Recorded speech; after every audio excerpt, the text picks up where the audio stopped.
Hey guys, Nitish here. Hope you are having an amazing day. In today's video, I am going to show you how to make the easiest and the moistest carrot cake of your life. So let's begin.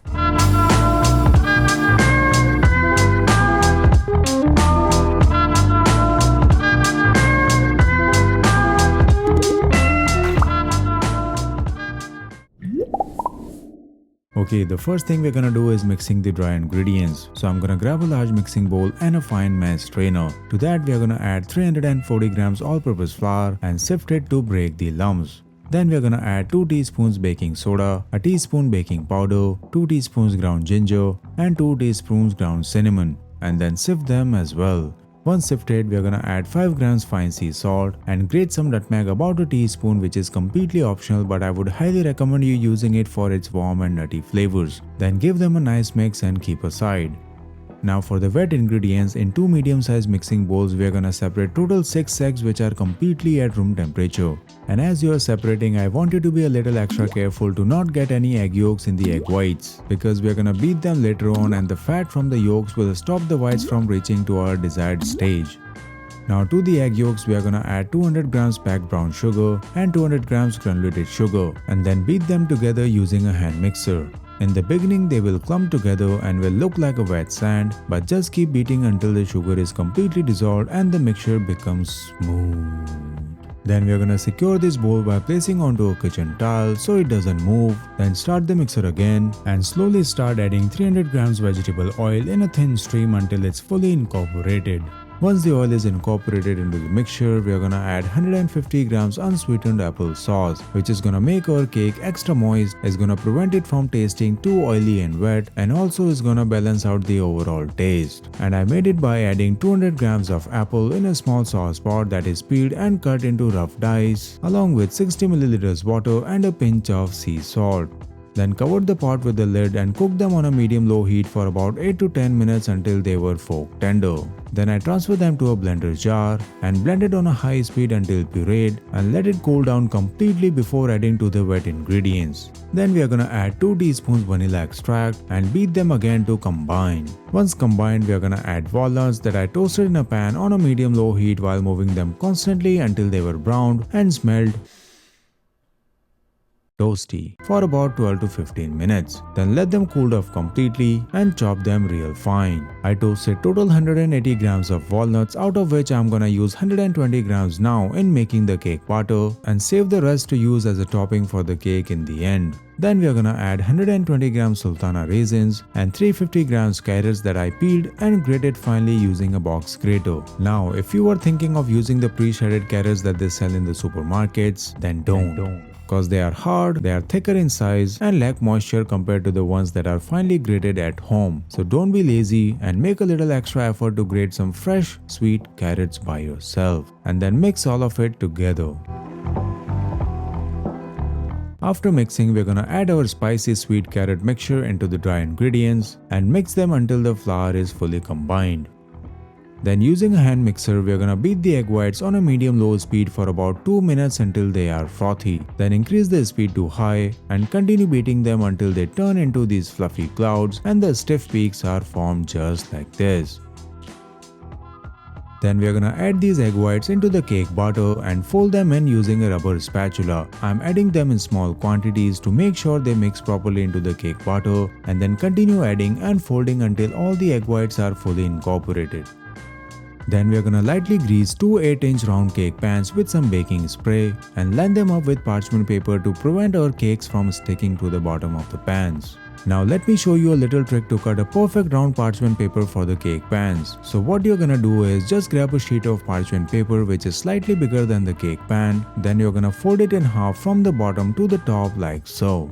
And then fold it in half again from the right to the left to form a square, and then fold this square into a triangle and continue folding to make an even smaller triangle just like this.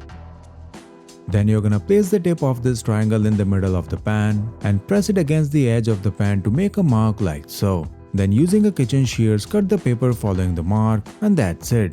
There you have it, a perfect round parchment paper. Now we are gonna divide the cake batter equally between the two cake pans. I'm weighing the butter on a weighing scale to get the exact amount, and I recommend you do the same so they are both similar in size once they are done baking. Then we are gonna tap them onto the work surface for a few times to get rid of the air bubbles, and then put them in the middle rack of the oven, which has been preheated at 350 degrees Fahrenheit, and bake them for 50 to 55 minutes or until the toothpick inserted in the center of the cake comes out clean. Then we are gonna pull them out of the oven and place them on a cooling rack and let them sit for about 25 minutes. And after 25 minutes, we are gonna run an offset spatula around the cakes just to make sure they are not stuck. Then place our palm on the cake and flip the pan to take the cake out of the pan like so. And then remove the parchment paper and carefully transfer them onto the cooling rack and let them cool down completely for about 3 hours.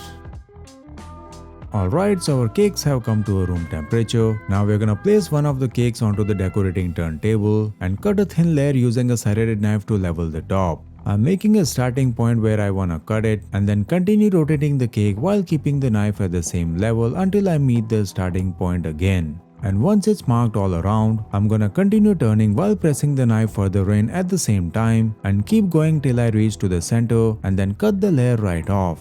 Now if you want a precise measurement, then I cut it at 3.5 cm mark on a ruler scale. Then I'm gonna bring the second cake sheet next to the one that I have leveled and use it to create a guideline on the second one, and then repeat the process to cut the top layer. And once you are done, save those layers to make something or just snack on them while you are working on finishing this cake. Now the last thing that we are gonna make for our carrot cake is the cream cheese frosting. So in a large mixing bowl, we are gonna add 120 grams of an unsalted butter and beat it for a few minutes using a hand mixer until it's smooth and fluffy. Then sift total 120 grams icing sugar through a fine sieve to break the lumps, add a teaspoon vanilla extract, and then continue beating until the sugar is fully combined. And once they are combined, we are gonna add 300 grams room temperature cream cheese and beat it again for 3 to 4 minutes until it's smooth, light, and stiff.